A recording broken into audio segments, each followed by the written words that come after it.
You're still listening to the station that is always memorable. Memories 96.5 FM.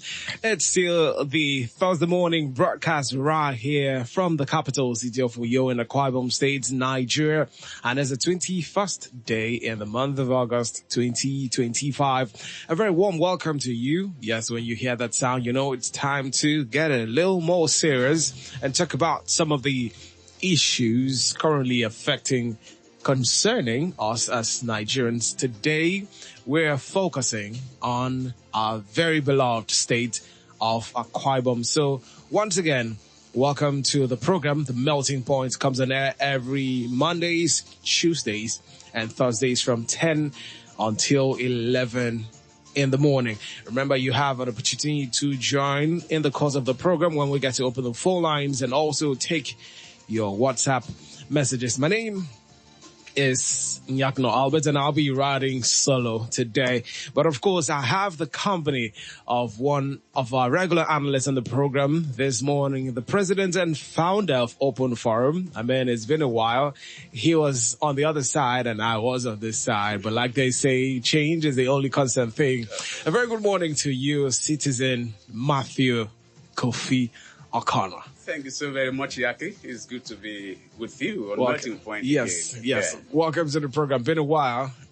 We had to do this. You multitask. You are a productivity practitioner. Well, thank you. Thank you very much. You are everywhere. Thank you very much.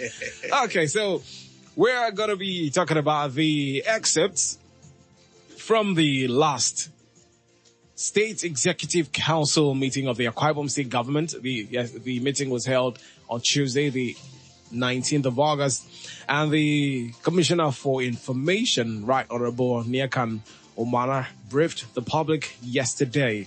So, well, via a post on the official handle of the Akwa Ibom State Government on the Facebook platform. So, we'll be looking at some of the resolutions adopted by the council regarding projects, the health sector, the power sector, tourism, and a number of other sectors. We'll try to do justice to as many sectors as possible. We're starting quickly with the review of the Project Management Office and the approval of the award of 357 projects across various ministries, departments, and agencies to qualify youths and companies who apply through the state procurement portal. But here's a reminder, before the 10:45 hour, we'll get to open the phone lines for you to call in. And by then, we must have done some justice to some of these resolutions by the state Exco. So once again, welcome to the program and thank you for joining us, of course. Joining us also is another in-house regular analyst. We'll get to introduce him in the course of the show and the program. He has to settle in and, well, he looks like he is settled. He's not. He's still trying to catch his breath, so let him catch his breath. Okay. A very good morning to you, Mr. Otuekong Ekere. It's a pleasure to have you join us on the program this morning. Well, your apology is accepted. Yeah, thank you. It's a bit understood because it hardly happens. So thank you for joining us. Thank you. Okay, just in time. So, the review of the reports by the Project Management Office, the Executive Council approved the award of 357 projects across various ministries, departments, and agencies to qualify youth and companies who apply through the state government portal. The governor in council urged individuals and businesses in the state to take full advantage of these opportunities for the benefit of the people. First question right away. What do you think will be the specific criteria and transparent processes that will be deployed to select this qualified youths and companies to ensure fairness and merit? Citizen, let me start with you while Otuekong catches his breath. Otuekong is an Otuekong indeed. He's ever ready. Okay. Good morning, fellow citizens, and good morning, humanity. We want to thank you for always being there for us. Absolutely. What we do here is to share our thoughts to help every administration and any administration to succeed. And being people that defend the defenseless, we also protect the leaders by giving them informed thoughts, engagements, not criticism or baseless criticism, but constructive. This conversation, I must thank Memories FM for always living memories. The question about the 357 jobs to be secured through projects, actually. Project. They are jobs. Well, projects. That His Excellency Pastor Moino, he has a very fertile mind. Somebody comes up with innovations. And whenever innovation comes, for people like us that are thinkers, you must be able to look at what you've thought through and step out of yourself, criticize it. If it survives, all right, then take it to others who you think have something to offer to give a thought on this. And once they are able to give you objective analysis, you'll be good to go. Yes. But in all, a leader is a leader because he has something that others don't have at a particular point. If you come into this room and they're looking for the leader in this room, among us, we never appointed a leader. But if somebody comes, that person it deserves the right answer. Who is the leader among you? The natural thing will be either two, we are three here, two persons will turn and look at the other person. And that person becomes instantly the leader because they know that he has something to offer. And where you lack that capacity, it becomes a problem. So I commend His Excellency Pastor Moino for his innovation. And what is that area? The issue of portal. I want to start from there because it is both good and bad. I have something against the issue of portal, government portal in Akwa Ibom State. Why? Because the first that was started was the Arise Youth Employment Portal. That's right. That portal has what I have written to His Excellency about, appealing for review. And what is that? That you, as a qualified son and daughter of Akwa Ibom, an applicant, you don't have a job. You are even an artisan. You are looking for opportunities. You are looking for empowerment. You cannot be captured on that portal unless you provide your voter identification number that was registered in Akwa Ibom State. So a lot of our children have been disenfranchised. Yes. And this may derail them the rest of their lives. Now, this procurement portal, I had thought when I saw the topic, I will be able to check what provisions they have on that portal. If it contains, you must be a registered voter in Akwa Ibom State, I wonder how some international companies, how some firms outside Akwa Ibom State are able to win contracts in the state. If a child of Akwa Ibom State cannot get employed because he or she is not registered in Akwa Ibom State, why should somebody come from Kenya or Turkey or anywhere to come and do jobs here? So, if that is the case, which we will find out, there's still a question because the simplest thing is, if Akwa Ibom State is supposed to be the first state in the country or in the world to make voter identification number mandatory for benefit of any government stuff, there must be a timeline given.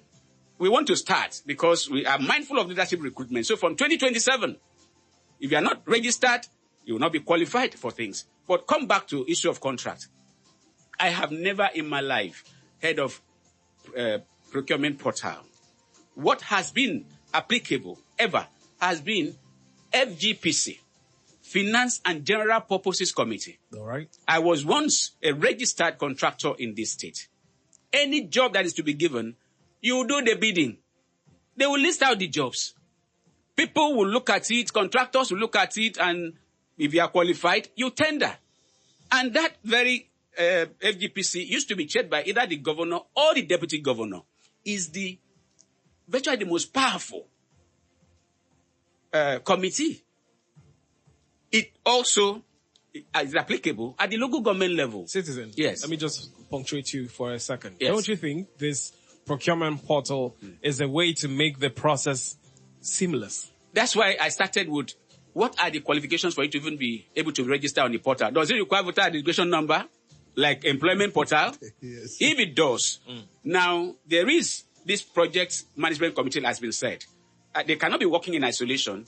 That means there is still FGPC. But why is FGPC not resounding? That is what should resound.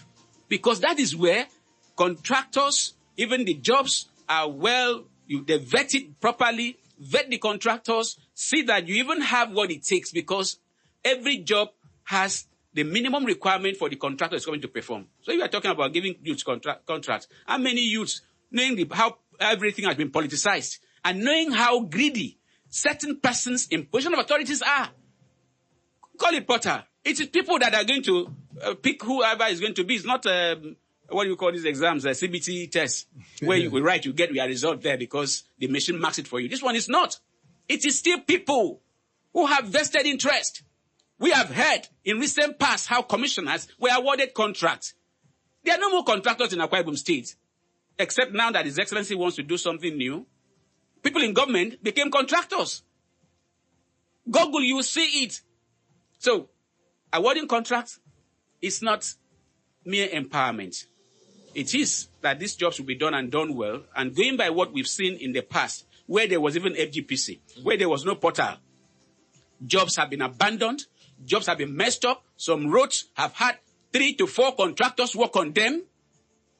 Nsileta Yakobo Road is one. About 9 to 10 years.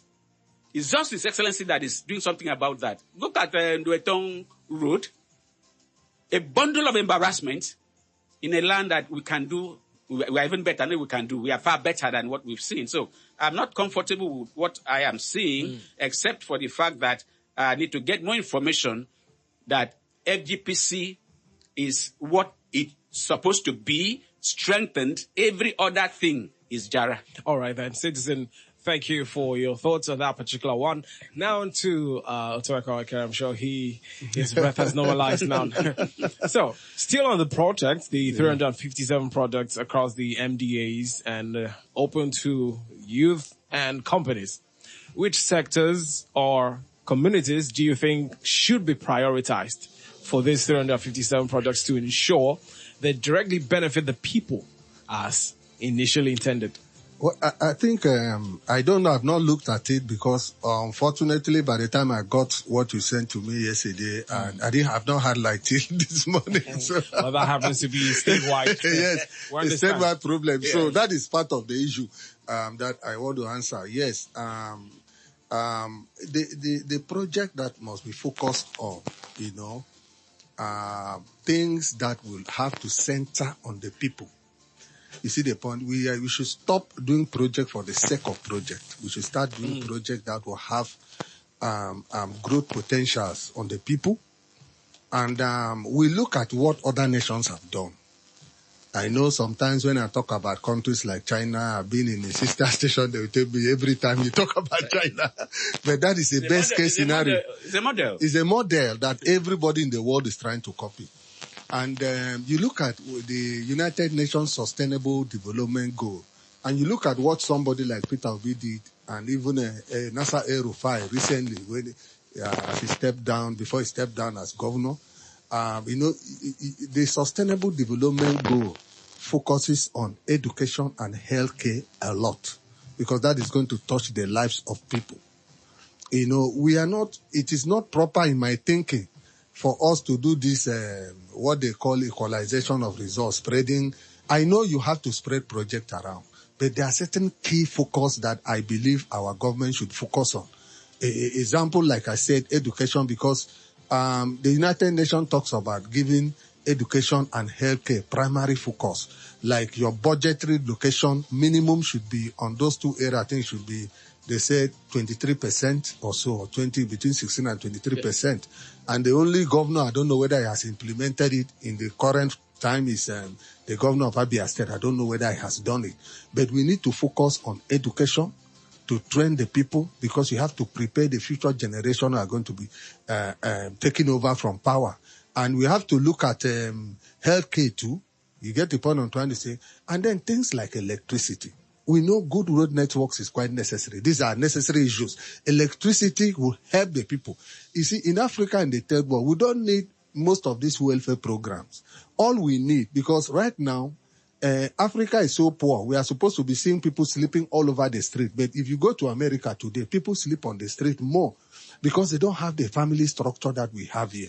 We are so poor that people in Akwa Ibom today and across Nigeria should be sleeping outside mostly. But because of our family structure, we are able to, no matter the financial situation, we carry our families along. Everybody puts hands together to help each other.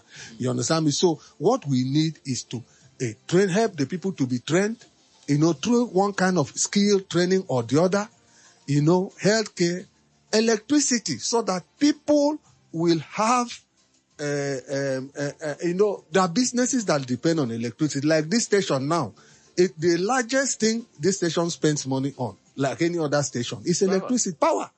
Well, we'll definitely get to talk about power. No, I'm just showing you an example. So that is one of the things. So these are key areas that if you put money into it, it will revolutionize the Akwa Ibom state economy.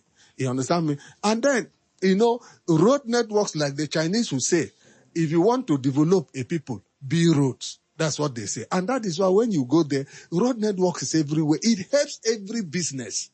You understand me? So these are just primary areas I can think, for now. Yes. Okay, you mentioned health, you mentioned power, but since you have decided to lay a bit of emphasis on power, let's go there. Okay. The council reviewed the roadmap for implementing a sustainable energy program and approved the hosting of a power summit to anchor and accelerate the delivery of reliable and affordable electricity in the state. Now, it's been 2 years. Already into a 4-year tenure. Yeah. And the power sector, as critical as it is yet to receive the necessary attention it should. The latest update regarding that is more or less an idea, a summit. Still in the conception stage. Yeah. We have no idea when exactly. We've heard of this power summit before. Yeah. I think that should have been the start of the year or even last year. Now, what do you think? What specific measurable outcomes is the state government hoping to achieve from the proposed power summit? For instance, megawatts added, number of communities connected, and so on. When it comes to power, Akwa Ibom State leads the rest of the country. Thank you. We were one of the first states to have a power plant of more than 20 years ago. Yes, conceptualized by the father of modern Akwa Ibom, His Excellency Architect Obong Victor Attah, and Lagos State followed.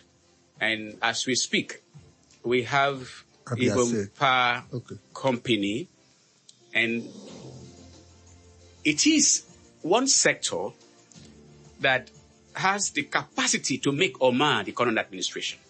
Why? Some of us used to complain, why is it that we have Ibom Power when other parts of the country will say they don't have power from the national grid? Akwa Ibom State will not also have power from the national grid. That was settled along the line with the President Muhammadu Buhari's deregulation of the power sector, where states and even individuals are permitted constitutionally to establish their own power plant, generate and sell. Abia State is a model. The power plant in Abia State is owned by an individual, former minister for power. Was it Batnaji or so? Yeah. Now, that state didn't even start when Akwa Ibom started, far away.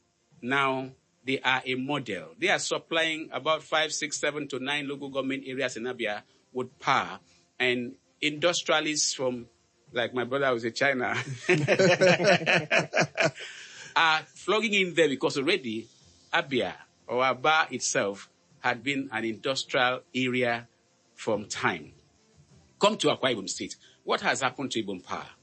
What has happened, particularly under the last administration of Dame Emmanuel, and this administration has left so much to be desired. The MD of Ibom Power attended the House of Assembly public hearing where the power sector bill was discussed, and my organization, Open Forum, were also invited. And we went there with a very strong position. And what I even heard from Engineer Mayene Todo, Then MD. Yeah. made me to walk up to him to congratulate him. I told him, Engineer, I remember coming. That's what I told him. Citizen, censor your words. No. I'm being frank. I'm mentioning the name. The man, if he's hearing us, or he will get to hear us or read about this somewhere, that's what I told him. Because I was getting feelers that what is going on at Ibom Power is unthinkable. What did the man say? That ever since he was appointed in 2016, the government of Kwara State never gave him 1 naira. So he generates, gives to the federal government, they pay, and he went and made loans.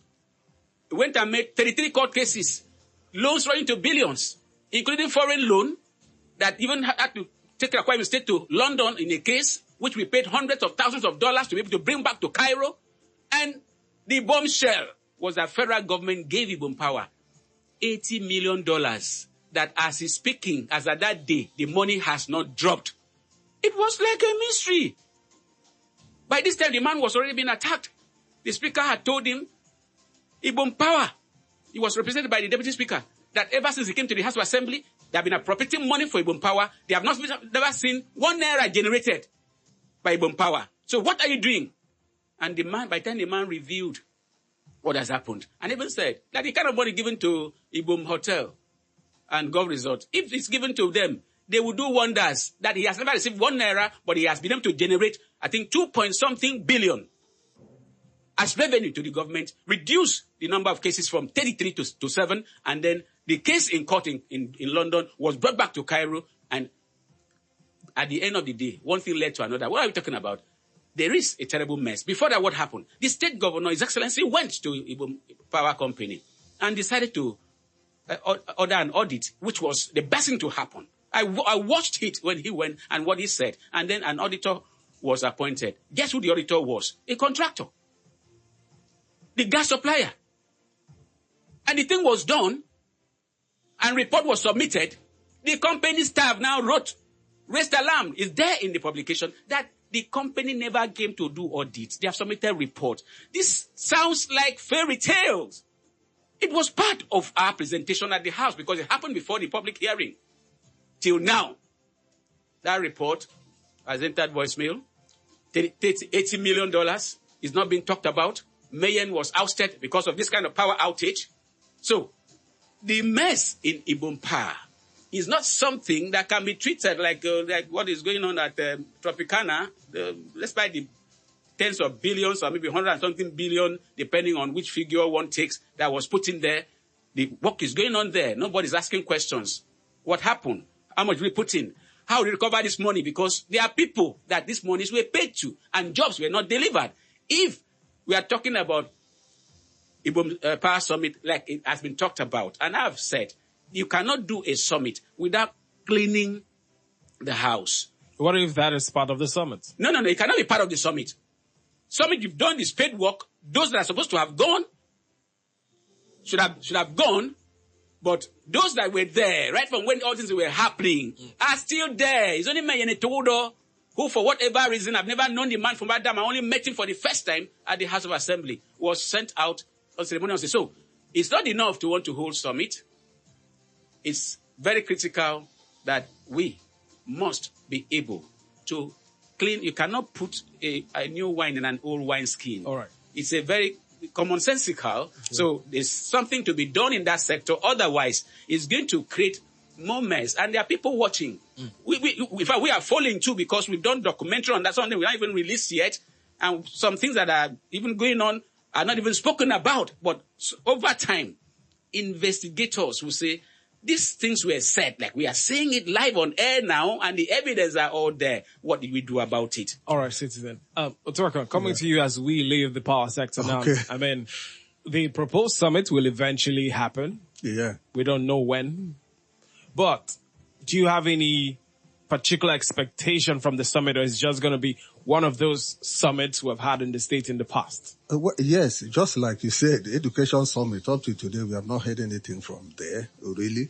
And you see, it is so sad that Akwa Ibom State for more than 20 years now had built a power plant that has, I think, about 190 megawatts. That should be the 119 or so. Yeah, 19? Above that. Okay. 119. I think it should be more than that. And the federal government decide to want to join, and they will step it up to over 500 to I think 600 something megawatts. Okay. So you see, the 191. Yes. Yeah, 191. 191. Sorry, it was to be upgraded to 685. Yes. Okay. Exactly. You're right. Yes. So now, Abia State just came up. I've forgotten the name they called their own. It was actually put up. The structures were there. It wasn't even working. It was actually put up when the current governor came into power. In the first 6 months of this administration of Alex Otti, Aba had steady 24 hours electricity.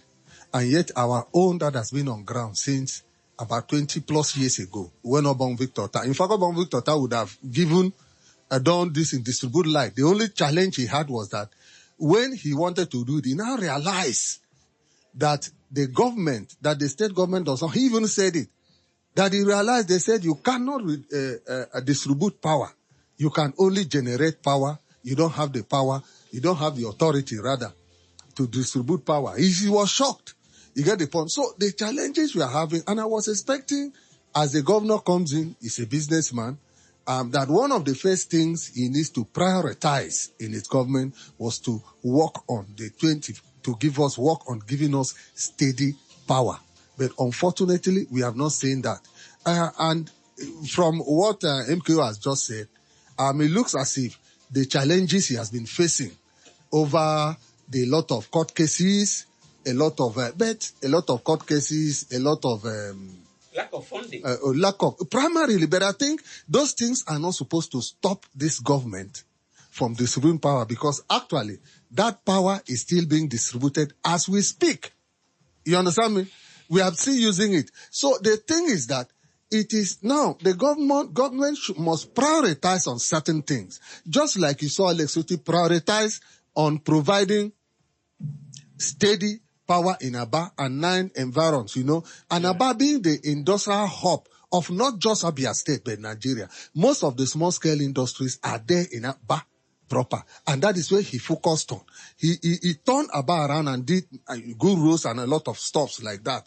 You see the point I'm trying to say? So I was thinking this is what the governor would do in the first, 1 year being in power. Well, now that they have said this is what we want to do, you understand me? I don't think the solution to this problem is simply us having a summit.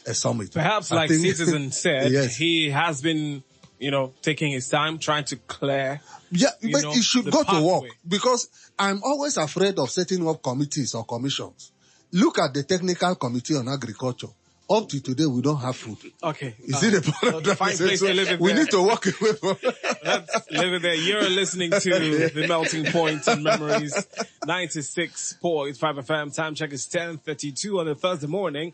And we are looking at the resolutions from the last Akwa Ibom State Government Executive Council meeting held on Tuesday. We've talked about the 357 projects to be awarded across various ministries, departments, and agencies. We've looked at the power sector. Now let's go to the health sector. Hopefully we can touch 2 other resolutions before we get to open the phone lines for the callers to come in.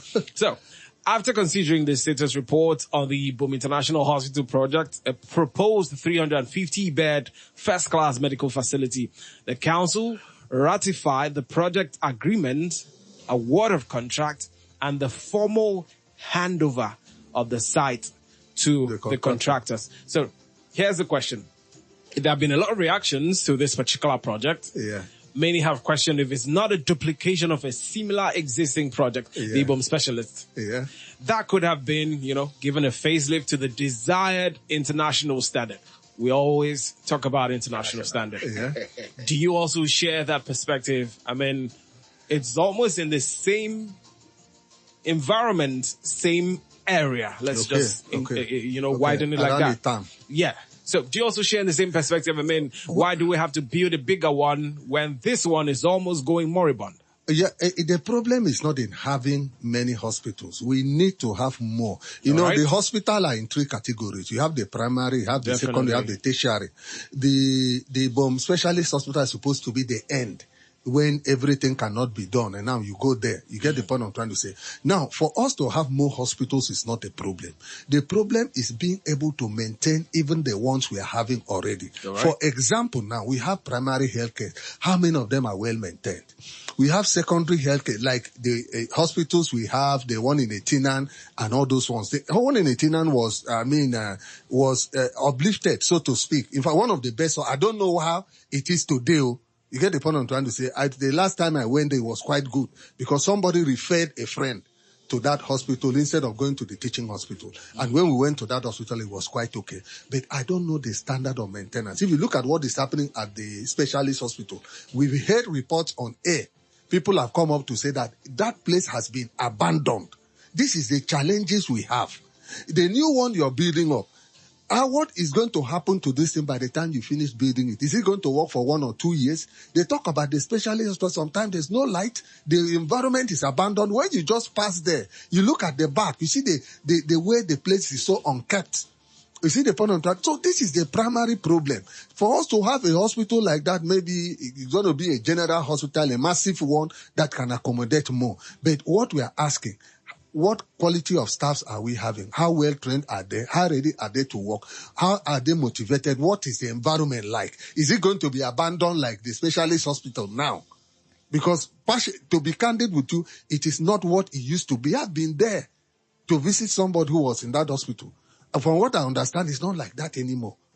When I was there, I used to see light. But today, are we still going to see the same thing if you go to that place? What about maintenance of the ones you have already?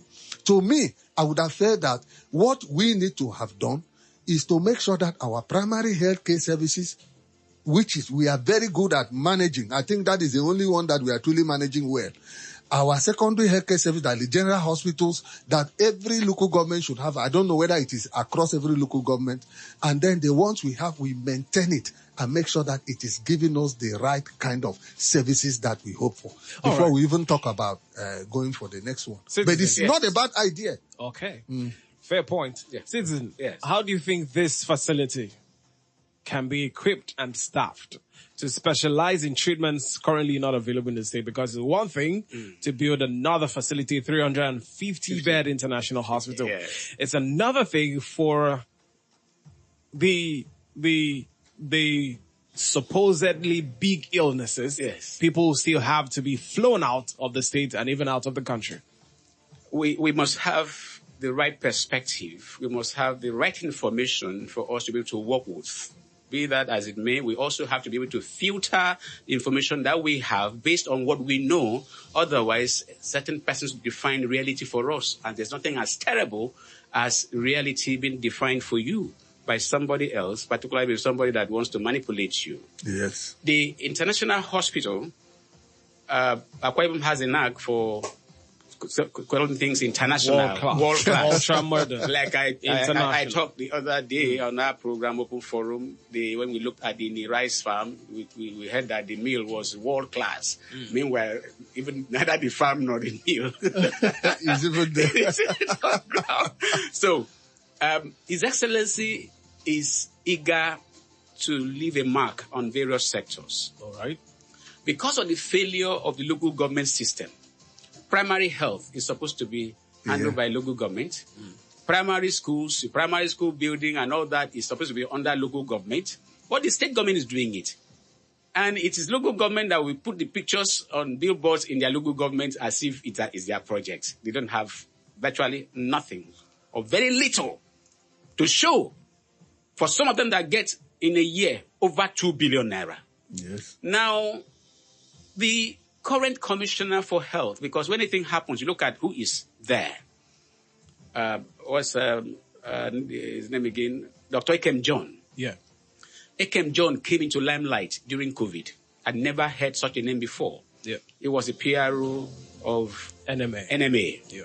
And the young man was something else. And I looked for him and I met with him. We shook hands and we started talking. It was a blessing then. And that threw him up. Even the next election, the system didn't even want him to win as secretary. He won and became secretary of NMA. Fast forward, he now got interested in politicking, joined the campaign team, handled the medical area, and was doing wonders during even campaigns. After that, they started doing the medical as an SSA, and he became the commissioner. There are reforms in the health sectors. I'm sure that even some hospitals are going to begin re-registration of hospitals again to sanitize the system. And this idea of another international or specialist hospital, he was explicit. The video is there. Everybody queried, including myself. Why do we need another international hospital? We have a specialist hospital that is not properly run. A specialist hospital that has quarters for doctors at Shelter Afrique. So if you go to that place, it's like a European area. That's what it is actually. I don't even know what's going on there now. I don't even know who are occupying that estate. In Shelter Afrique. Now, he said clearly that the state government maybe paid a consultant to look at what it would take to make this specialist hospital to meet the standard that His Excellency wants. They said it will cost more than building a new one. It sounds strange, yes. We are not here to do those details. That it will cost more to refurbish, restructure this very specialist hospital to meet up. I have the video. I followed the conversation.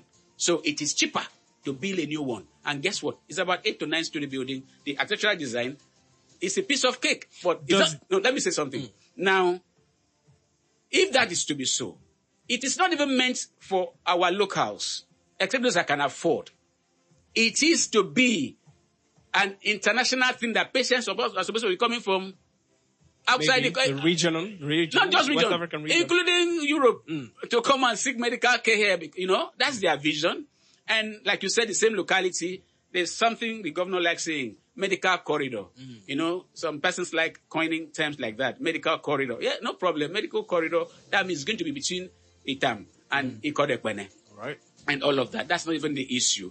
The issue is, how much is the cost of the project? It's been approved. Which raises the question again. We want to help His Excellency. Don't let anybody talk down on you. You are doing the best you can because you have some persons who may not be as productive as you should be, or some persons who are not as forceful as to be able to engage Your Excellency. These people are complaining on lack of accountability and transparency. Mention the amount that this project is going to cost. If Lagos-Calabar Coastal Highway, as crude as it is, no bidding, no this, no EIA, no nothing, but they still mentioned that it was going to cost 4 trillion. No, 15, it was 15 trillion, now it's going to about 18 trillion or even more for that kilometer of road. If they could have the guts to mention that, what stops this one that is well planned? There is a bill of quantities to it. Yeah. So a lot is not adding up, and it's not the best for His Excellency. And above all, this level of Medicare is not for locals. Now, I wanted to say something. I must say it before you take on, please. If the workers of Ibom specialty, so they say it's not specialists, say specialty hospitals, if they do what these people, the Joint Committee of Unions in Victor Atta International Airport, National Union of Air Transport Employees, NUET, Air Transport Services Senior Staff Association of Nigeria Civil Aviation, you need to see their communique and the ultimatum they have issued after their emergency unit, Congress, that they have never been trained since 2009. They are the least paid workers in Akwa Ibom State and the least paid in the aviation industry in the whole country. If the staff of Ibom Specialty Hospital will have the guts, if the NLC could speak for them, if they cannot speak for themselves, you may be shocked at what you will hear about what is going on in that place. So it's beyond that the building was not well designed. Meanwhile, we've heard that that building or that structure is about 40-something billion as when it was built. Was that small money then? Now, there is more to approving projects, new projects, to override the other one. Okay, going by this, are we going to build a new power plant? Are we going to build a new airport? No. Okay, citizen. We must clean this table, no matter who will be involved. 1 minute is all you have to answer this particular question. Okay. He has raised an issue of maintenance Yeah. and an issue of cost variation. Yeah. I mean, this is not the first time we'll hear that to renovate a structure it's is more expensive. yeah. And it raises the question, how was this structure erected? Was it without foresight? I mean, it's not up to 20 years that structure has been there.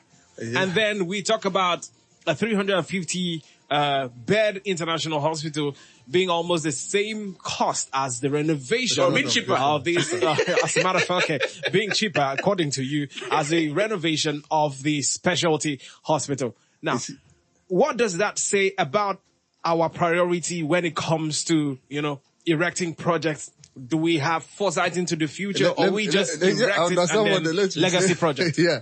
You see, the problem, that is why even the wife of the Senate president said to Obong Victor Ta that the youth, sir, you have the spirit of excellence. That is what we are trying to copy to put in what we are doing.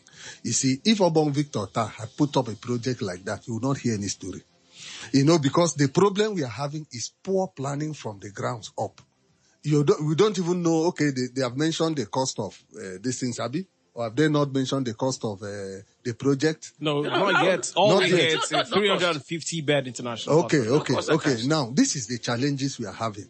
And that is what you're going to see continually. And that is why to tomorrow, look at the project of Obong Victor Ta. They are classic. They have stood the test of time because a spirit of excellence was applied. These things, the way they are doing it, the whole thing is not properly considered. Right. And this is where we are going. And that is why when they had the summit on Arise something recently, the Arise project, you heard what the people told them. What is the cost? You are planning this thing. What have you put on ground? Tell us. Let us follow the processes one after the other to the end. But unfortunately, we don't have it. All right, thank you. Yes. 0823 085 7755 0829 066 6909. Those are the phone lines for you to call in and share your thoughts with us on the program this morning. Remember, when you call in, go straight to the point. Try to stay within 45 seconds. Hello, good morning. Welcome to the program. What's your name and where are you calling from? Good morning, welcome. Good morning to you again. Welcome. Good morning, sir. Good morning. My name is Jimmy. I want to appreciate you guys for the work well done. But I want to tell the PhD that without the don't have project day night. So that is what I call to complain about. Thank you.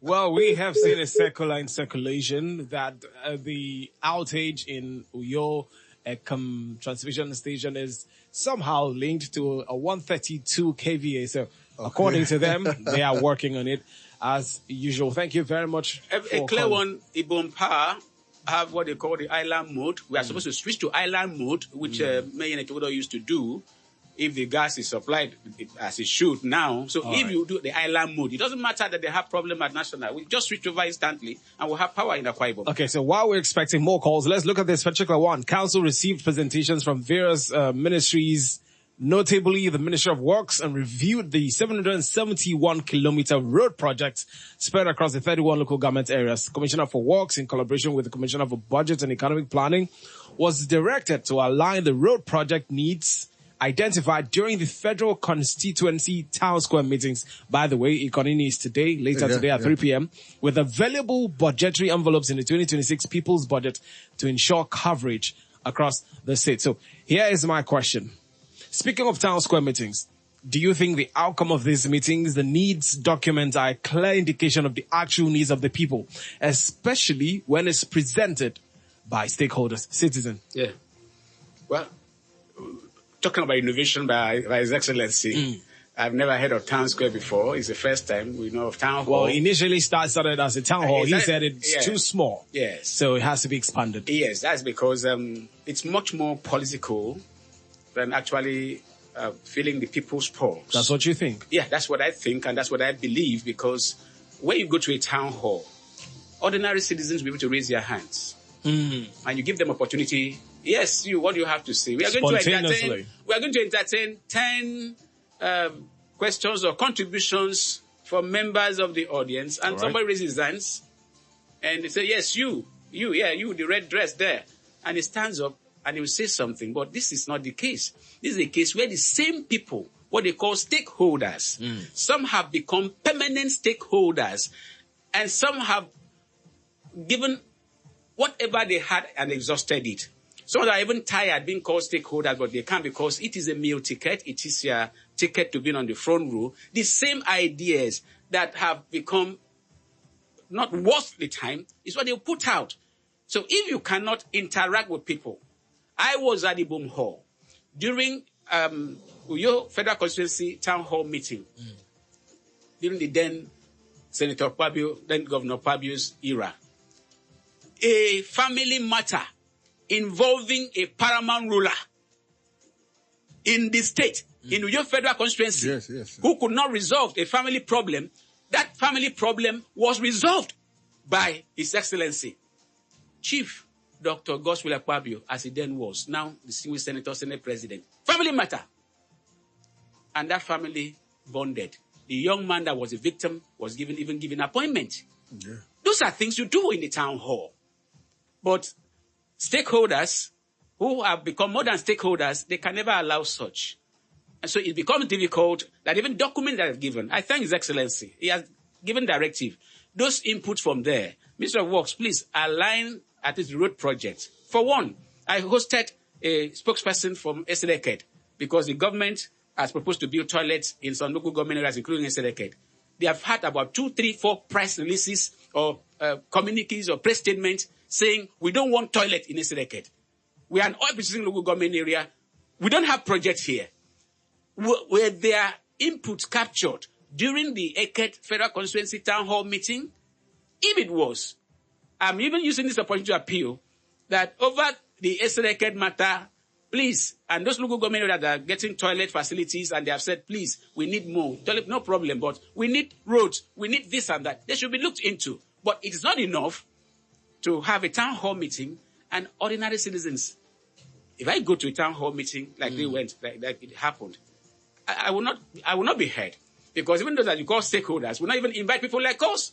Why? Some of them feel that if you engage government in ideas, you are attacking government. Yes. They have never written a memo in their lives to even help the government that they make billions, some of them maybe trillions as at now. This is the people that will lose. So it's not enough that town hall meetings very soon is going to end at Etina Federal Constituency. What will be the impact on ordinary citizens? What will be the impact? All right, citizen. We have about 8 minutes before we wrap things up here, but out of that, we have to end in about 3. So let's take a comment from Jesus Boy on Facebook. I know Tuako is itching to say something, but I have to actually ask you a question regarding the tourism sector. And I'll ask you regarding illegal mining in a minute. Jesus Boy says the other downside in that portal besides the whole VIN brouhaha is that the grants are only for existing businesses and not startups. Is the government playing down on startup ideas? Weren't those existing business startups? Okay, I lost that particular one. On WhatsApp, we have a message coming in from Tim Tom in Uyo. He says, I'm surprised to hear that the state government has gone ahead to award contracts for the construction of the international hospital, despite public reactions to the project and the abandonment of the Boom Specialty Hospital. Since the inception, this administration is never swayed by public opinion, even its cost. Bidding an award shrouded in secrecy, the administration has also failed to be moved by the plight of pensioners as regards 32,000 naira increase, painting a picture of all is well in Akwa Ibom for outsiders. That was from Tim Tom in Uyo. So we have about a minute. Let's hear what the scholar has to say. Hello, good morning. Welcome to the program. What's your name and where you calling from? Hello. Yes, welcome. Talk to us quickly. Can you hear me? Loud and clear. What's your name? Hello. Good morning. Yeah, good morning. Welcome. Your name and your location. Yeah, this is Bob. Bob. Calling from Uyo. Bob, fire on quickly. Yeah, first of all, I want to commend you people for this technical work. It's now clear and sound. Commendable to you people. Thank you very much. you. And let me talk about this 350 something project across ministry. I want to say that thing is just in the theory. Until it is done in practical terms, I am not convinced. Right. Because you and I know that work are not done in paper. Work are done in sight. So all those things are just in theory. Until it transform into practical things, that is where I'll be convinced. All right, Bob. Thank you. Town hall meeting. I don't know. Now they are saying we have moved from town hall meeting to town square. Now they are calling it a homecoming. I don't know what all this word means, because this is not what we are doing. Thank This you, Bob. town hall meeting is a different ball game. Thank you. And what struck me is how they will come and present this document without reading it to the people. You don't even know what the people demand is in that document. All right. So I think that document should be read out for people to know Thank you. if actually it is what people need Thank and you, not what the Bob. politician need. Thank you. Thank you for calling. Well, gentlemen, I don't know if you can, address this in 30 seconds. How much of a priority do you consider the tourism sector to be? Especially with how much focus some critical sectors like education, health, and agriculture require. I mean, it's part of the resolution from the council, the state exco. They have constituted another committee to has issues with committee, and this time it's chaired by the governor himself. Yeah, the tourism sector is very, very good. And we need to turn Akwa Ibom. We have things that can attract people. All right. But the challenges we are having is this. Number one, can we look at the way we are even managing? To whom, if you're not faithful in little, how can you be faithful in more? Look at even managing the city as we are now. It's not properly being managed. Okay, so citizen. Yeah. On that? Yeah. Yeah. Tourism sector, when I hear people talk about agricultural revolution, I laugh. The revolution is in the tourism sector. There's no revolution in the agri sector. Okay. We must get that clear. And there is much more to tourism sector than what we are even talking about. It's so deep that in that sector, a summit is necessary. Thank you. Thank you.